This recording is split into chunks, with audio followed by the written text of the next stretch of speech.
छत्तीसगढ़ की राजधानी रायपुर में एक पुलिस कॉलोनी है, अम्मा शिवानी कॉलोनी, जहां एक पति पत्नी रहा करते थे। लेकिन एक दिन वहां एक डिलीवरी बॉय आता है जो पति पत्नी थे उनके घर जाता है। और जब डिलीवरी बॉय दरवाजा खटखटाता है तो महिला दरवाजा खोलती है और बाहर आती है। डिलीवरी बॉय उसे एक पार्सल देता है और पूछता है, साहब घर में हैं या नहीं? महिला जवाब देती है, साहब घर में नहीं हैं। इसके बाद डिलीवरी बॉय महिला के साथ घर के अंदर चला जाता है। दोनों काफी समय तक घर के अंदर रहते हैं और इस दौरान दोनों शारीरिक संबंध भी बनाते हैं। इसके बाद डिलीवरी बॉय वहां से चला जाता है। लेकिन यह सिलसिला न तो पहली बार हो रहा था और न ही आखिरी बार। यह सब कई सालों से चला आ रहा था। लेकिन जहां ऐसी चीजें होती हैं वहां कुछ न कुछ जरूर होता है। इस केस में भी ऐसा ही हुआ, एक खून। इस खून के बाद यह पता लगाना बहुत मुश्किल बल्कि लगभग नामुमकिन था कि आखिर यह खून किसने किया और क्यों। खैर, कड़ी मेहनत के बाद पुलिस उस खूनी को पकड़ लेती है। जब पुलिस उससे पूछताछ करती है तो वह व्यक्ति कहता है कि वह सब कुछ बताएगा, लेकिन पहले यह जानना चाहता है कि आखिर पुलिस उस तक कैसे पहुंची। तो आइए जानते हैं कि पुलिस उस तक कैसे पहुंची। नमस्कार दोस्तों, मैं विनय कुमार। यह घटनाक्रम की शुरुआत हुई थी छत्तीसगढ़ की राजधानी रायपुर की अम्मा शिवानी कॉलोनी से साल 2020 के दौरान। इस कॉलोनी के एक घर में एक जोड़ा रहता था। पुरुष का नाम था शिशुपाल, जो पुलिस में एक डॉग हैंडलर था। उसकी पत्नी का नाम था जोली सिंह, जो एक हाउसवाइफ थी। 2020 में टिकटॉक का दौर था। भारत का लगभग हर तीसरा व्यक्ति टिकटॉक पर वीडियो बनाया करता था। जोली भी टिकटॉक पर वीडियो बनाया करती थी। धीरे धीरे उसका फॉलोअर्स बढ़ने लगा। जोली को पता चला कि अगर वह डुएट वीडियो बनाएगी तो ज्यादा व्यूज आएंगे और उसकी पहुंच भी बढ़ेगी। बस जोली ने यही करना शुरू कर दिया। उसकी ज्यादातर डुएट वीडियो एक ही व्यक्ति के साथ होती थीं, जिसका नाम था जय सिंह। जय सिंह सोशल मीडिया पर राहुल सिंह के नाम से फेमस था। राहुल असल में उत्तर प्रदेश के बदायूं का रहने वाला था और मुंबई में रहकर इलेक्ट्रिशियन की नौकरी करता था। यहीं से दोनों की बातचीत शुरू हुई। लेकिन उनकी बातचीत सिर्फ सोशल मीडिया तक ही सीमित थी। न तो उन्होंने कभी व्हाट्सएप पर बात की, न कॉल पर, और न ही उनके बीच नंबर एक्सचेंज हुए। धीरे धीरे उनकी दोस्ती गहरी होने लगती है। दूसरी तरफ शिशुपाल और जोली की शादी को लगभग 12 साल हो चुके थे। उनके कोई बच्चे नहीं थे, जिसके चलते दोनों के बीच अक्सर लड़ाई झगड़े होते थे। इस वजह से उनके रिश्ते में खटास आ गई थी। इसी दौरान जोली की दोस्ती राहुल से हुई। जोली को लगने लगा कि राहुल के साथ उसकी दोस्ती काफी अच्छी हो चुकी है और वह उस पर भरोसा कर सकती है। अब जोली राहुल को अपने पास छत्तीसगढ़ की अम्मा शिवानी कॉलोनी में मिलने बुलाती है। राहुल जब यह बात सुनता है तो वह खुद को रोक नहीं पाता। ऐसा लगता था कि राहुल भी इसी मौके का इंतजार कर रहा था। वैसे राहुल भी शादीशुदा था और उसके 2 बच्चे थे। वह मुंबई में ही रहता था। खैर, जोली के बुलाने पर राहुल फ्लाइट बुक करता है और अगले ही दिन जोली से मिलने इस कॉलोनी में पहुंच जाता है। लेकिन जोली इस मामले में बहुत सावधान थी। वह जानती थी कि यह पुलिस कॉलोनी है और यहां कोई भी आसानी से प्रवेश नहीं कर सकता। इसलिए उसने राहुल को एक तरीका बताया। उसने कहा कि राहुल को डिलीवरी बॉय के कपड़े खरीद लेने चाहिए ताकि वह आसानी से कॉलोनी में और जोली के घर में आ सके। राहुल ने यही रास्ता अपनाया। उसने डिलीवरी बॉय के कपड़े खरीदे और जोली से बार बार मिलना शुरू कर दिया। अक्सर जब दोनों मिलते तो जोली के कमरे में ही समय बिताते। दोनों शारीरिक संबंध भी बनाते थे। किसी को इस बात का शक तक नहीं होता था, क्योंकि राहुल डिलीवरी बॉय के कपड़े पहनकर आता था और उस समय डिलीवरी का आना जाना आम बात थी। खैर, इसी बीच लॉकडाउन हो गया। काफी समय तक दोनों एक दूसरे से नहीं मिल पाए। लॉकडाउन खुलने के बाद यह सिलसिला फिर शुरू हो गया। दोनों उसी तरह मिलते रहे। लेकिन दूसरी तरफ शिशुपाल को इस बात की भनक तक नहीं थी। उसे कोई अंदाजा नहीं था कि जोली उसके पीठ पीछे क्या कर रही है। खैर, धीरे धीरे मामला बढ़ता गया। कहते हैं ना कि पाप का घड़ा जब भर जाता है तो अपने आप ही टूट जाता है। और जोली के साथ भी यही होने वाला था।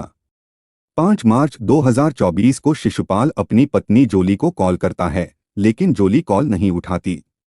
शिशुपाल को लगा कि शायद वह खाना बना रही होगी, इसलिए कॉल नहीं उठा पाई। वह ज्यादा ध्यान नहीं देता। 5 मार्च की रात बीत जाती है। 6 मार्च की सुबह होती है। शिशुपाल फिर से जोली को कॉल करता है, लेकिन फिर भी जोली कॉल नहीं उठाती। देखते देखते दोपहर हो जाती है, फिर शाम। अब शिशुपाल परेशान हो जाता है। भले ही जोली शिशुपाल से उतना प्यार नहीं करती थी, लेकिन शिशुपाल उसे बहुत चाहता था। वह अभी भी जोली को अपनी पत्नी मानता था और उसकी फिक्र करता था।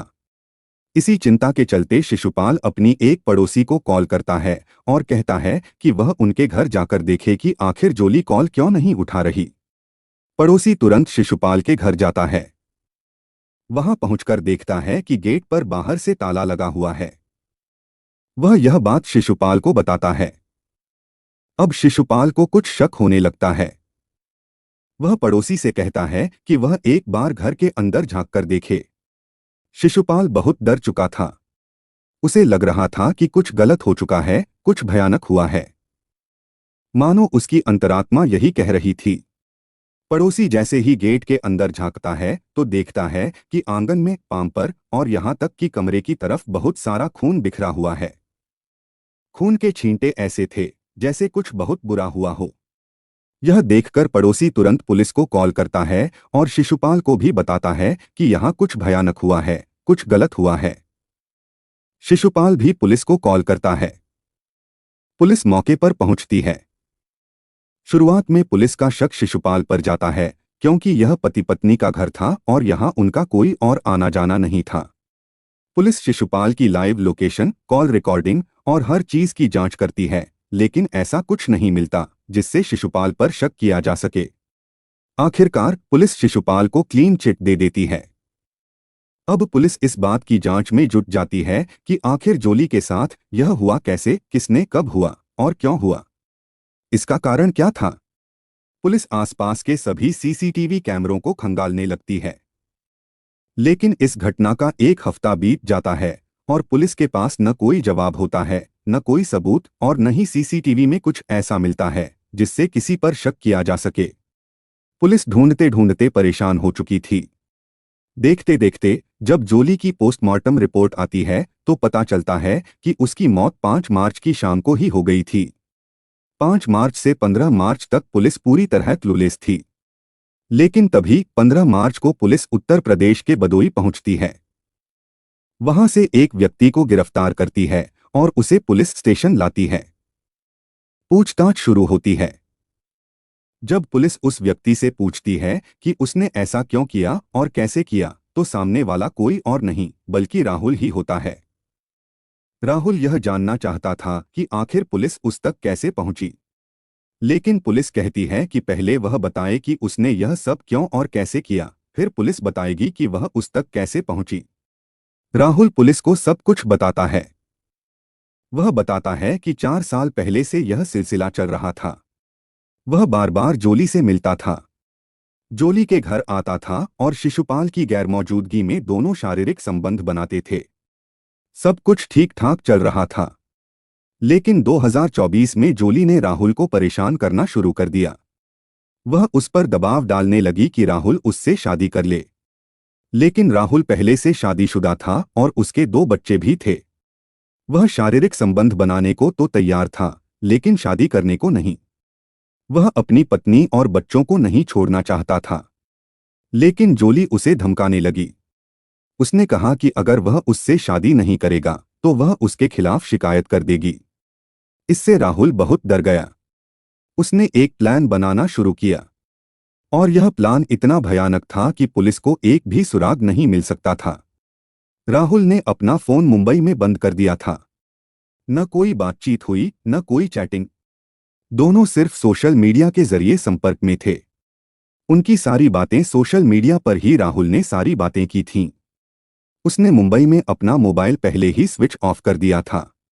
इसके बाद उसने रायपुर के लिए फ्लाइट ली और 5 मार्च 2024 की शाम लगभग 6:30 बजे रायपुर की अम्मा शिवानी कॉलोनी में जोली के घर पहुंच गया। वहां पहुंचकर राहुल पूछता है कि शिशुपाल घर पर है या नहीं।